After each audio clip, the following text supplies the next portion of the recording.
Would you consider yourself a tolerant or intolerant person, and why? It depends what you mean by tolerant. It depends what you're tolerant of or intolerant of. Accepting of beliefs, maybe, like different beliefs and cultures. If you're willing to accept other people's views and carry on normally. If you're willing to kind of not get impacted by other people being different to you, like just allowing them to get on with their lives whether or not they think differently. Because I think I'm more willing to hear both sides of the story, or both sides of what, and then make up my mind rather than choose one side, stick to that.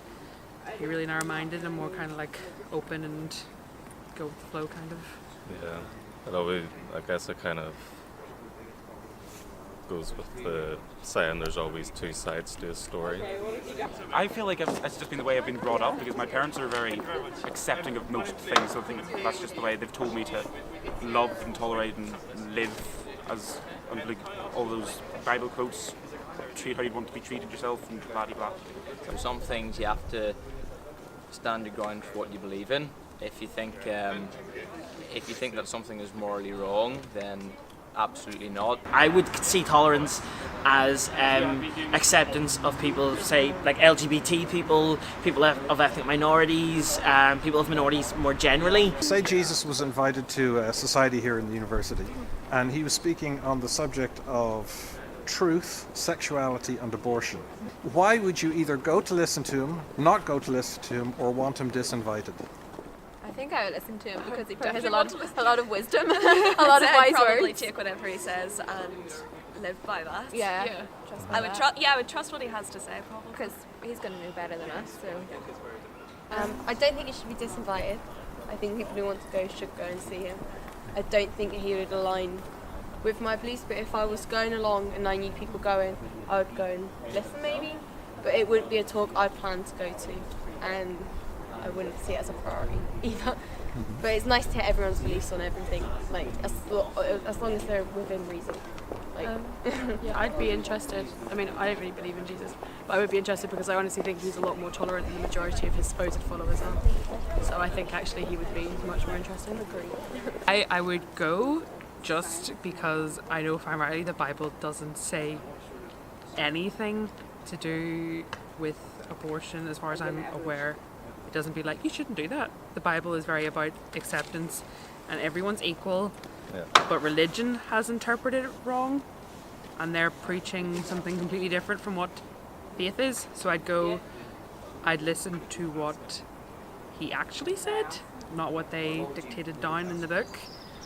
And then I'd probably gallivant around just being like, all of you were wrong. I think I would go just for that, to see him hopefully prove them all wrong. Yeah. I mean, I would like to think that if he does exist, which I don't believe he does. We're both atheists. If he does exist and he does come, I would like to think that he would say, we're all people, Set we the all have to record love straight. one another. You know, apparently he says love thy neighbour, but how, you know, people preach, you know, Hate the Catholics, hate the Protestants. You know, unless he's gay. You know, if he's gay, don't love him. If it was Jesus doing the talk, people might be a bit more convinced because they know he won't say anything wrong, basically, because he'll want to cater to the people. But I'd say I'm not sure if I would go because I'm not keen on talking about all those subjects much myself.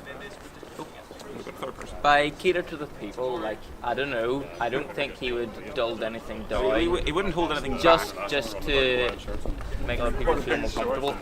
But I'd be dead keen to hear him simply because, like, It's Jesus.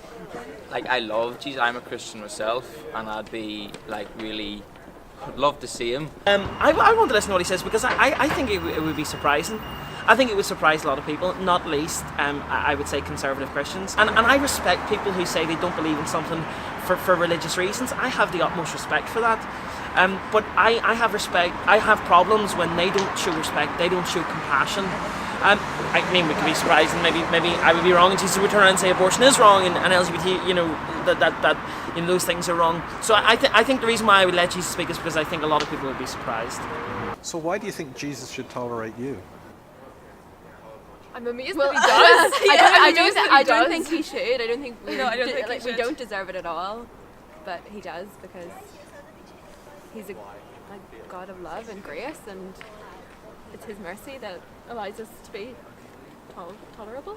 Tolerable. And in turn, then we should be tolerant people as we've been tolerated by God. Who should tolerate us. Yes, I like that. So we would be tolerant people. Because why make human beings if all you want to do is then slam them? I think if there was an all-loving God and if he was real, then why would he be horrible? Yeah, That's all I think. an all-loving God would forgive people for who they are and would be accepting of people despite whether they've got a few things wrong in their life. As long as they live a good life, and that an all-loving God, if he is truly meant to be that way, should accept people for who they are. Oh.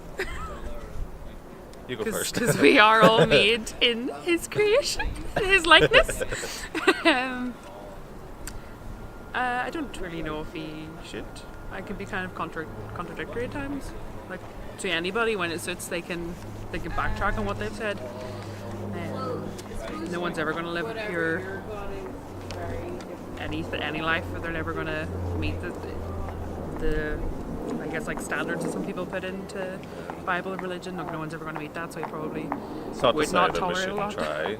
No, I mean, I think we we should all try to be good, decent people and help one another and always look out for one another. Ooh.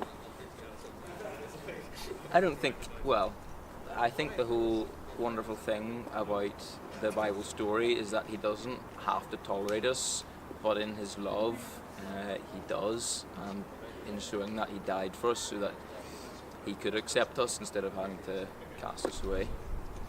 I think he would forgive most things, but I would say the reason why he should tolerate us is that we would if we accept him, he should accept us, kind of thing, and tolerate how we live at the same time. So I think if we repented and all that stuff, no matter what he did, tolerate is not the same. I don't know if that's the right word, because tolerate, you say you're putting up with it, but it's like he forgets about it if we truly repent. Why should Jesus tolerate? Maybe he shouldn't. I don't know. That is a very good question.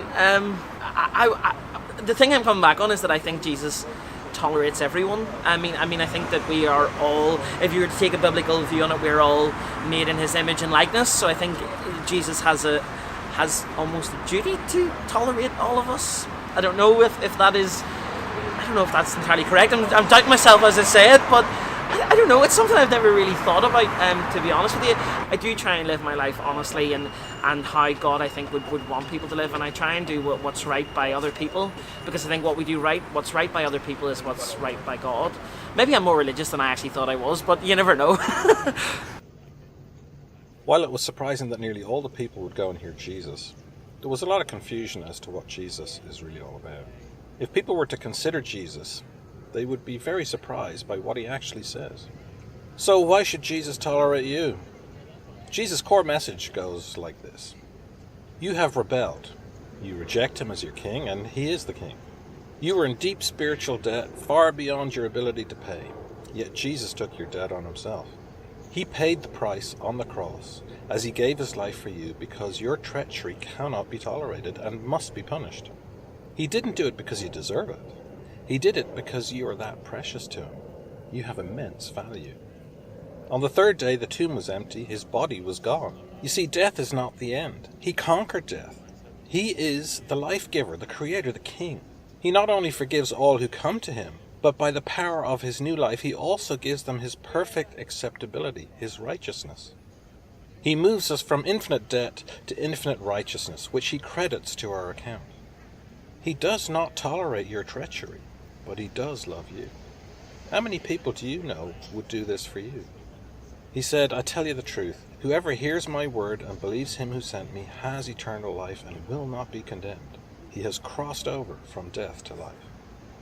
Why not read what he actually says for yourself?